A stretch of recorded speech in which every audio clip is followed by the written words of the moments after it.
اعوذ باللہ من الشیطان الرجیم بسم اللہ الرحمن الرحیم یا ایہا الذین آمنوا اجتنبوا کثیرا من الظن ان بعض الظن اثم ولا تجسسوا ولا یغتب بعضکم بعضا ایحب احدکم ان یأکل لحم اخیہ میتا فکرہتموہ واتقوا اللہ ان اللہ تواب الرحیم یا ایہا الناس انا خلقناکم من ذکر وانثی وجعلناکم شعوبا وقبائل لتعارفوا ان اکرمکم عند اللہ اتقاکم ان اللہ علیم خبیر۔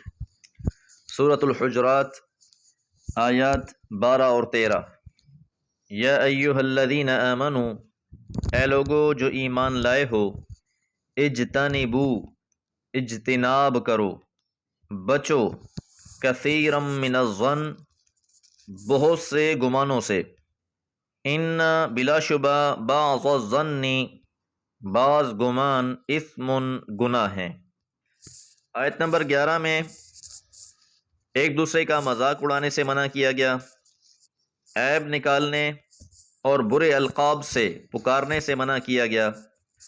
اب اس آیت مبارکہ میں بعض اور ایسی باتوں سے روکا جا رہا ہے جو بظاہر تو معمولی محسوس ہوتی ہیں، لیکن ان کی وجہ سے بہت بڑے بڑے مسائل پیدا ہو جاتے ہیں۔ اصل میں یہ ساری وہ بیماریاں ہیں جو دل میں تقوی کی آبیاری کرنے کے بجائے فسق اور نفاق کو پیدا کرتی ہیں، محبت کے بجائے نفرت کو پروان چڑھاتی ہیں۔ انہی بیماریوں میں سے ایک بیماری کثرت کے ساتھ گمان کرنا ہے، اور گمان سے مراد یہاں برا گمان ہے، بدگمانی جسے کہا جاتا ہے۔ تو بدگمانی افراد کے درمیان میں نفرت پیدا کرتی ہے، معاشرے کی تباہی کا سبب بنتی ہے، اس لیے اہل ایمان کو اس بات سے منع کیا گیا ہے۔ نیک گمانی ایمانی اخوت کا تقاضا ہے، لوگوں کے بارے میں اچھا گمان رکھنا چاہیے۔ معاشرے میں بعض انسان آپ کو ایسے بھی ملیں گے کہ وہ ہر کسی سے بدگمان ہوتے ہیں، کسی کے بارے میں حسن ظن نہیں رکھتے، تو یہ اچھا رویہ نہیں ہے، یہ ایمان کے منافی ہے۔ عمومی طور پر ہر کسی کے بارے میں اچھا گمان کرنا چاہیے، البتہ جس کے ساتھ تجربے سے یہ بات ثابت ہو جائے کہ وہ اس قابل نہیں ہے کہ اس کے بارے میں حسن ظن سے کام لیا جائے تو الگ معاملہ ہے۔ حدیث مبارکہ میں آتا ہے المؤمن عز کریم، کہ مومن بھولا بالا اور شریف ہوتا ہے، وہ اچھا گمان کرنے والا ہوتا ہے۔ رحماء بینہم، آپس میں شفقت کرنے والے ہوتے ہیں، اور یہ شفقت کی بنیاد حسن ظن ہے۔ ولا تجسسوا، اور جاسوسی بھی نہ کرو، تہمیں نہ لگ جاؤ، یہ عادت بھی تقوی کے منافی ہے۔ تو جاسوسی سے مراد یہ ہے کہ کسی انسان کے بھی ذاتی معاملات کی چھان بین نہ کی جائے۔ پیغمبر علیہ الصلوۃ والسلام نے فرمایا دع ما لا یعنیک، کہ ایسی باتوں کو چھوڑ دو جن سے تمہارا تعلق نہیں ہے۔ تو خام خواہ کسی کی ٹوہ میں لگے رہنا، فلاں کیا کر رہا ہے، فلاں کی آج کل کیا مصروفیت ہے، فلاں جگہ پہ کیوں کھڑا ہے، پھر یہ تجسسی بدگمانی کی طرف لے جاتا ہے بات کو۔ اور آج کل خاص طور پر جدید اخبارات میں تو لوگ یہ چیزیں تلاش کرتے ہیں کہ کسی کا کوئی معاملہ ہاتھ آ جائے، اس کی تشہیر کر دی جائے، اس کو چھاپ دیا جائے، اس کو لوگوں میں پھیلا دیا جائے، اور مقصد یہی ہوتا ہے کہ ہماری بات کو زیادہ پسند کر لیا جائے، مزید لوگوں کی طرف ارسال کر دیا جائے۔ اور ایسے اخبار اور رسالے جس میں لوگوں کے بارے میں باتیں لکھی جاتی ہیں، لوگوں کے ذاتی معاملات کو چھالا جاتا ہے، وہ ہاتھوں ہاتھ بکتے ہیں۔ تو ایسا بالکل نہیں کرنا چاہیے۔ البتہ اگر کسی انسان کی ذمہ داری ہے، اس کے فرائض میں سے ہے کہ معاشرے پر نظر رکھنی ہے، اس کا معاملہ مختلف ہوگا۔ یا کوئی انسان زکوٰۃ کا مال دینا چاہتا ہے اور وہ جانچنا چاہتا ہے کہ آیا یہ مستحق زکوٰۃ ہے یا نہیں، تو اس قدر تک کسی کے بارے میں خبر لے لینے میں کوئی حرج نہیں ہے، لیکن خام خواہ کسی کے معاملات میں مداخلت اور تجسس، یہ اچھی عادت نہیں ہے۔ آگے فرمایا وَلَا يَغْتَبْ بَعْضُكُمْ بَعْضًا، اور تم ایک دوسرے کی غیبت بھی نہ کرو۔ غیبت کسے کہتے ہیں؟ کہ کسی کی غیر موجودگی میں اس کی خامی اور کوتاہیوں کو اچھالا جائے جس میں کوئی اصلاح کا مقصد نہ ہو۔ تو غیبت کسی کی پیٹھ پیچھے برائی بیان کی جاتی ہے، اور غیبت کرنے والا یہی چاہ رہا ہوتا ہے کہ جس کی وہ غیبت کر رہا ہے اس کو یہ بات پتہ نہ چلے، کیونکہ وہ اصلاح تو چاہتا نہیں ہے۔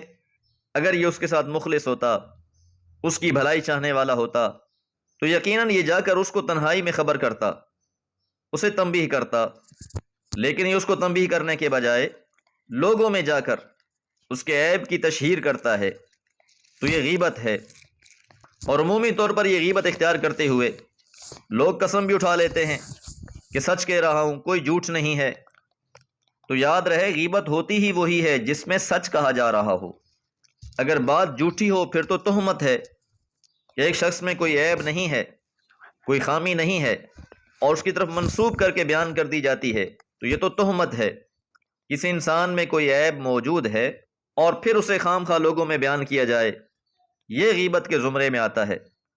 البتہ اگر کوئی انسان کسی کے ساتھ کاروبار کرنا چاہتا ہے، کہیں رشتہ کرنا چاہتا ہے، اور چاہتا ہے کہ اس کے بارے میں معلومات لے لی جائے، تو پھر ایسی صورت میں جس سے پوچھا جا رہا ہو تو پھر وہ صحیح خبر دے تاکہ دوسرا مسلمان بھائی نقصان سے بچ جائے۔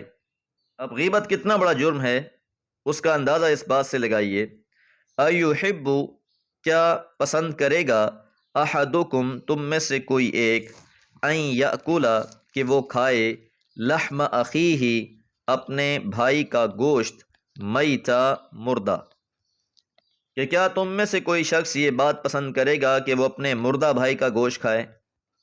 اب کیونکہ جس کی غیبت کی جا رہی ہے وہ وہاں موجود نہیں ہوتا، وہ اپنا دفاع نہیں کر سکتا، وہ اپنے عیب کی اصلاح نہیں کر سکتا، کیونکہ اس کو تو بتایا ہی نہیں جا رہا، تو اسے مردے سے تشبیہ دی گئی ہے۔ جس طرح مردہ اپنا دفاع نہیں کر سکتا، اسے نوچ نوچ کر کھا لیا جاتا ہے، تو اس لیے تشبیہ دی گئی کہ کیا تم میں سے کوئی شخص اس بات کو پسند کرے گا کہ وہ اپنے مردہ بھائی کا گوشت کھائے، فَكَرِهْتُمُوهُ، پس تم اسے ناپسند کرو گے، یہ چیز تمہیں ناگوار گزرے گی۔